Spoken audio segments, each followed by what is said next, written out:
Graça e paz, tudo bem com vocês? Seja bem-vindo para mais um vídeo aqui no canal Conectados com os Céus. Hoje a gente está com uns convidados muito especiais, que é o Emerson Santana. Seja bem-vindo, Emerson. Amém. Olá pessoal, graça e paz, como é que vocês estão também? É um prazer estar aqui com vocês, um privilégio muito grande e pode ter certeza que hoje vai ser top, hein? Fica ligadinho. E também estamos aqui com o André Santos. Seja bem-vindo, André. Amém. A paz do Senhor a todos. Desde já agradeço o convite e a gente vai conversar um pouco mais sobre Deus, sobre a graça e vamos lá. Eita, Nosso tema de hoje, galera, vai ser sobre a graça do Senhor. Hoje a gente vai dar uma explicação aqui, né? A gente vai dar uma conversa, um bate-papo e vamos falar o que é a graça de Deus, tá? E o nosso texto base vai ser lá em Efésios, capítulo 2, do verso 8, que vai dizer assim: porque pela graça sois salvos por meio da fé, e isso não vem de nós, é dom de Deus. Não vem das obras, para que ninguém se glorie.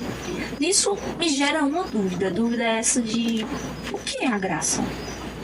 André? Bom, a graça ela é um presente de Deus. A gente costuma falar que ela é um favor imerecido de Deus. A gente não mereceu para ter, mas pela misericórdia e pelo amor infinito de Deus, a gente recebe essa graça pela fé e somos salvos por ela.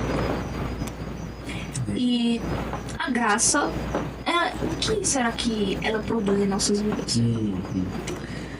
A graça é um assunto muito bom de complicado de conversar, mas muito ótimo. A graça ela gera em nós um sentimento voltado a prová-la, voltado a se aprofundar nela. Sabe, quando a gente começar a imaginar a graça, a se aprofundar na busca pela graça, como se fosse uma sede insaciável pela graça de Deus, isso causa em nós como que eu posso explicar? Um anseio de querer provar cada vez mais, causa em nós como se fosse um rio fluindo, sabe? Uma coisa top, você vai lá, busca esse alimento, quer provar cada vez mais e gera frutos que mostram a graça de Deus em nós e através de nós. É uma coisa muito linda. Se vocês fossem deixar uma reflexão básica para o povo de casa e para a gente aqui sobre a graça de Deus, qual seria essa reflexão? André, começa. A graça, ela é o amor infinito de Deus. Na verdade, eu costumo dizer que Jesus, ele é a graça em pessoa. Ele é o verbo que se fez carne e habitou entre nós. O puro amor, a graça que nos salva. E uma das coisas que eu quero que você reflita é que a graça que salva é a mesma que transforma você. Então, quando você recebe essa graça pela fé, sua vida ela vai mudando, ela vai se transformando em uma pessoa que vai se dedicar a Deus, vai se dedicar ao serviço dele e você vai amar isso. Ou seja, é uma experiência muito boa você aceitar Jesus pela fé. Não só boa, ela é extraordinariamente boa. Então, você que está aí, que às vezes não entendeu a graça, não entendeu o porquê de Jesus morrer, o sacrifício, entenda, o sacrifício ele foi uma prova de amor de Deus para você e você precisa recebê-lo pela fé e assim você será salvo. Reflita sobre isso e experimente. Ótimo. Para você, Emerson, eu quero que você me diga o que o próprio Jesus fala sobre a graça dele. Nossa, Jesus, o autor da nossa fé. Rapaz, o que ele fala sobre a graça é algo que mexe com a nossa cabeça, sabe? A gente começa a pensar em tudo que ele fala. E além do mais, ele não apenas falou, mas ele intensamente demonstrou isso em atitudes. Exatamente. Sabe, ele falou tantas coisas acerca da graça, mas se nós vamos olhar a atitude que ele teve, as atitudes, as demonstrações por atitudes, falam mais que palavras. Sabe, o amor que ele nos ensina a olhar para Deus não como um Deus que vê o seu povo como servos, mas como filhos. Exatamente. Sabe, ele toma o nosso lugar de servo e coloca a gente numa posição de filho. Então, Jesus ele fala muito acerca da graça, fala que nós somos, como eu posso explicar? Nós carecemos da graça, a graça é o dom de Deus, a graça é um favor de Deus, é o amor, como você falou, é como se uma carta de amor, sabe, de Deus para nós, é um presente imerecível. Então, o que eu tenho a dizer sobre a graça é que não tem como ela ser explicada, mas sim como ela ser provada. E como o irmão André que falou, se você quer entender sobre a graça, você pode até receber informações, mas você só vai entendê-la como ela é concretamente, não no total, porque não tem como nesse corpo em carne. Mas você quer entender de uma forma concreta, busque e prove. Porque essa é algo que vai te saciar, essa é algo que vai te fazer jorrar para os profundos em Deus. Então, o que eu falar a respeito da graça, o que eu posso falar eu não vou falar sobre palavras que ele falou, mas sobre atitudes. E a maior atitude foi o sacrifício da cruz. Amém. Essa é a graça resumida. Esse é o favor merecível resumido. Glória a Deus. É isso aí. Se vocês fossem definir a graça de Deus em 3 palavras, quais 3 seriam palavras. elas? André? Resumir em 3 palavras é bastante difícil, né? Porque são mais de 3 palavras que a gente pode resumir. Mas a maior delas é amor. A principal delas, a fonte toda dela é amor. A graça é amor. A graça também ela é sacrifício. Deus ele amou o mundo de tal maneira que ele sacrificou aquilo que ele mais ama para ter você de volta.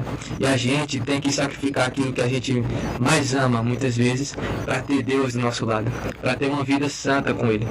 Então o segundo seria sacrifício. O terceiro e último seria misericórdia. Deus ele é um Deus misericordioso e quer que você também tenha misericórdia com o seu próximo, quer que você experimente da sua misericórdia e que tenha misericórdia também. Então esses são os 3 pontos que eu resumiria a graça. Amém. E você, Enes? Os 3 pontos, né? O que resumiria a graça? Nossa, com 3 palavras é difícil, mas achei muito interessante o que o irmão André falou, que é amor, a misericórdia e o... Fala, velho! Fala, qual foi que eu falei? Foi amor, Né? sacrifício e misericórdia. Vai, vamos lá. 3, 2, 1, vai. Então, resumindo em 3 palavras, a graça. Bom, em 3 palavras é meio difícil, né? Mas vamos lá, vamos tentar. Um dos pontos que eu poderia citar, que não poderia faltar, com certeza é o amor. Porque se a gente for olhar e for se aprofundar nesse contexto do amor, um Deus que é soberano, perfeito, exaltado, glorioso, se olhar a um tal ponto de se tornar um ser humano, sabe? Uma figura de um ser humano que é pecador. Não que ele era, mas tipo, se tornar uma figura de um pecador, de uma pessoa falha. Você sabe, então eu falaria que um dos maiores pontos com certeza é o amor. Um Deus que não precisa de nós, ele se doar por amor. Exatamente. Então, um ponto muito complexo que o amor com certeza, sem explicação. E o segundo ponto eu falaria que era compaixão. Por que compaixão? Compaixão porque um Deus que ele é tão poderoso, ele não precisaria ter compaixão de nós, mesmo assim ele decidiu ter por amor. Amém. Sabe, ele se colocou no nosso lugar, ele viu que se colocou em uma forma de atitude em nosso lugar. Ele se comoveu com as nossas dores, com o nosso pecado.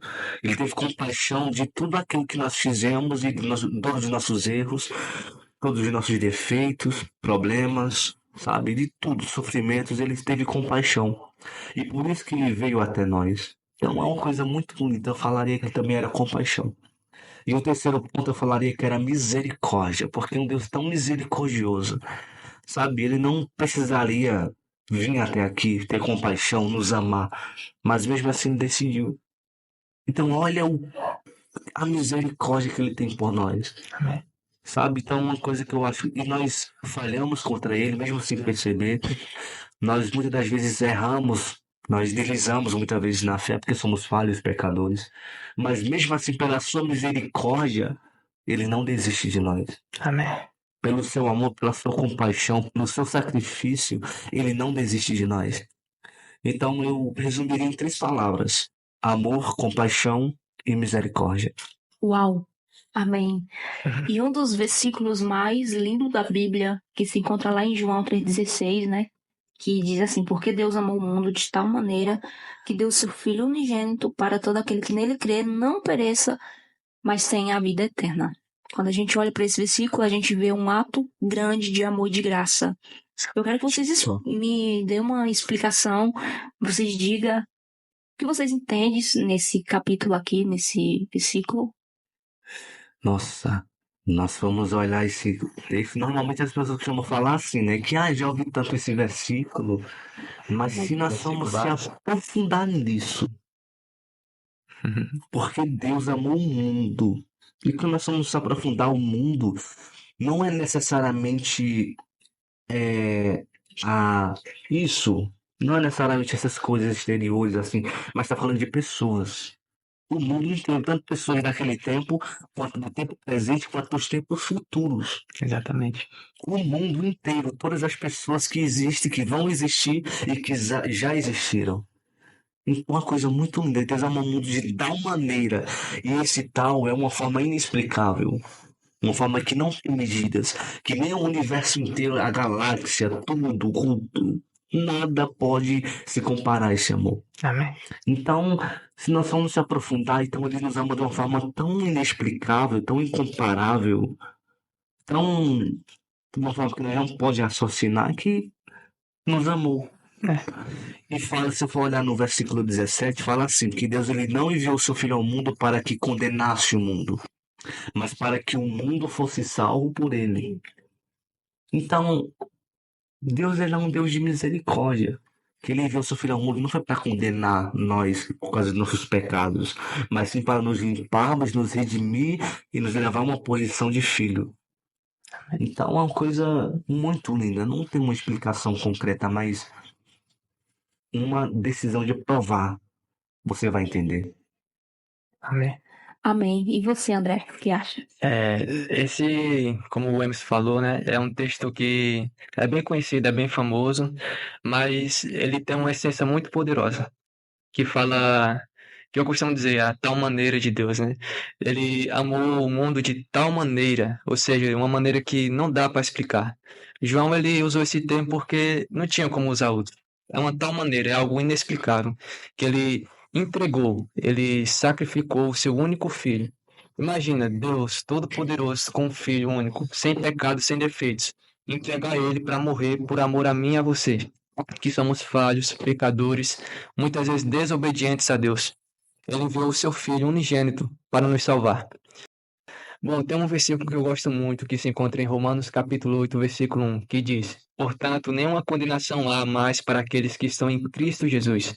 Ou seja, se você crer no sacrifício de Jesus, se você permanecer firme nessa fé inabalável, não há mais condenação para você. Você vai ser uma pessoa abençoada pelo sacrifício de Cristo. Ou seja, você vai ser coberta, você vai estar debaixo das asas do Todo-Poderoso, do Deus Altíssimo, porque você creu no sacrifício, você agora foi liberto de todo o pecado, de toda a condenação. Só que, óbvio, você não vai ter uma liberdade para pecar. Como é muito falado hoje em dia que a gente está debaixo da graça, mas que a gente também pode pecar e tá tudo bem. Não. Você foi salvo e a partir dessa fé você vai perseverar para andar em santidade. Você vai estar com Deus, você vai estar unido com Ele e vai perseverar na fé. Então, eu acredito que João 3,16 é um versículo muito lindo e ele nos inspira a ter mais fé em Cristo, a receber as bênçãos que estão por vir, as bênçãos que já foram entregues a nós, porque a gente antigamente, antes de Jesus vir, estávamos presos debaixo dos nossos pecados, das nossas iniquidades, e agora que Cristo cumpriu a lei, agora que Cristo nos salvou pela fé, a gente hoje recebe as bênçãos espirituais, a gente hoje está debaixo do amor onipotente de Deus, o amor poderoso dele. Então, é isso que eu acho desse versículo. É um versículo muito lindo e inspirador. Amém, glória a Deus. O mais incrível é que o Deus Todo-Poderoso morreu por nós, né? Então, a única esperança que a gente tinha, Jesus fez lá naquela cruz, que foi morrer por nós. E graças a ele estamos aqui hoje falando da palavra dele, né? Isso. E também uma passagem que é muito linda, que eu quero que vocês comentem sobre ela, que fica lá em 2 Coríntios 12, que fala sobre Paulo, quando ele tem um espinho na carne, né, que hoje representa as dificuldades e tal. E o Senhor fala para ele, que é no verso 9, que diz assim: a minha graça te basta, porque o meu poder se aperfeiçoa na sua fraqueza. Eu queria que vocês dessem uma explicação sobre esse verso aqui. Nossa, Pode começar nessa. esse versículo é um versículo que mexe com a gente, né? Porque o poder de Deus se aperfeiçoa nas nossas fraquezas. Amém. Então a gente começa a imaginar assim que, por mais que a gente passe por situações complexas, difíceis, por coisas que nessas vidas nos machucam, nos abalam, sabe, a graça de Deus é maior do que tudo isso. E ela nos foi dada. Ela nos foi confiada, nos foi dada, sabe, de uma forma gratuita. Então, independente do que nós venhamos a passar nesta terra, nesta vida, a graça de Deus nos basta. Amém. Não é apenas do sacrifício na cruz que está falando, também inclui, certamente, mas está falando da bondade de Deus sobre nossas vidas, independente das aflições deste tempo. Como fala que a graça de Deus nos basta, não é apenas o sacrifício na cruz, mas também todas as promessas, as bênçãos e tudo aquilo que foi prometido a Abraão e a todas as pessoas que Deus tinha prometido está sobre nós. Tudo o que era direito de Jesus também é direito nosso por causa do sacrifício. Hoje nós somos filhos. E quando fala que a graça de Deus nos basta, é tudo que pertence a Cristo. É todas as promessas que foi prometido de Abraão, a Isaac, a Jacó, a Jesus. Sabe? Então inclui tudo isso. Então quando fala que a graça de Deus nos basta, é tudo. Então é uma coisa muito linda. Muito lindo mesmo. E também vai falar sobre algo muito importante, que é a fraqueza de Paulo. Eu queria perguntar para o André qual era a fraqueza de Paulo. Bom, assim, Paulo ele foi um ser humano como a gente é também, né? Ele passou por fraquezas, passou por tribulação. E em nossa caminhada cristã a gente vai sempre dar de frente com isso também. A gente vai passar muitas vezes por perseguições, a gente vai passar por tribulações, doenças, esfriamento de fé, muitas vezes a gente vai passar. Só que o que a gente tem que entender é que diante dessas coisas tem um poder sobrenatural de Deus. E esse poder ele se chama a graça. A minha graça te basta, diz a Bíblia. Então, irmão, quando a gente estiver passando por isso que Paulo passou, sobre angústias, injúrias, doenças, a gente tem que lembrar que a graça de Deus é suficiente para nós. A graça de Deus é o poder que nos sustenta. A graça de Deus é a água viva que mata a nossa sede, que nos fortalece e nos faz prosseguir para o caminho da eternidade, que se chama Jesus Cristo. Então, para mim, é isso. Top. E como podemos viver na graça de Deus? Olha, como podemos viver na graça de Deus? Então, primeiro ponto, não tem como você viver na graça se você não buscar provar dela. Exatamente. Ou seja, por mais que eu ouça, que eu estude sobre graça, que eu faça qualquer coisa, se eu não buscar ter um relacionamento com Cristo, jamais eu vou viver na graça. Jamais eu vou saber o que é a graça, a não ser por informação. Então, é você buscando viver a graça, buscando viver Cristo, buscando se aproximar de Deus num relacionamento profundo. Amém por esse podcast, foi um podcast abençoado. Agradeço a vocês pela presença de vocês e também eu quero deixar uma reflexão, quero que vocês dêem essa reflexão para o povo de casa. E eu quero deixar um capítulo aqui, que se encontra lá em João, capítulo 13, do verso 34, que diz assim: um novo mandamento dou a vocês. Amem uns aos outros como eu amei vocês. Vocês devem amar-se uns aos outros. Espero que vocês dêem uma reflexão como o pessoal de casa pode colocar o amor e a graça na sua vida pessoal, social. André? Bom, vamos lá, 3, 2, 1. Bom, esse é o Evangelho de Cristo, né? Amor. Então, como você pode usar? Peraí. Então, irmãos, esse, como a irmã citou, é o Evangelho de Cristo, o amor. O Evangelho, do começo ao fim, ele é baseado em amor. E ali é um mandamento que Jesus nos dá, que nós amemos uns aos outros assim como eu vos amei. Então, irmão, você precisa, como uma prática de fé, amar o próximo. Porque essa é a graça de Deus. Você precisa amar porque você foi amado. Você precisa perdoar porque você foi perdoado na cruz. Então, irmão, que você, na sua caminhada cristã, venha saber o que é isso. Você venha receber o amor de Deus e venha amar o próximo. Amém? É isso que eu entendo desse versículo. E você, qual é a reflexão que você deixa pro povo de casa? Eita, Glória. A reflexão que eu deixo Isso. é igualmente a que o irmão André falou aqui. Que nós precisamos amar uns aos outros. Mas tem uma diferença. Esse amor não é apenas o amor como pessoas conhecem, assim, de pessoas que não têm um relacionamento com Cristo. Que é amar quando me ama e se afastar quando me odeia. Isso. Não, o amor de Cristo é amar até quem te odeia. E isso só é possível em Cristo.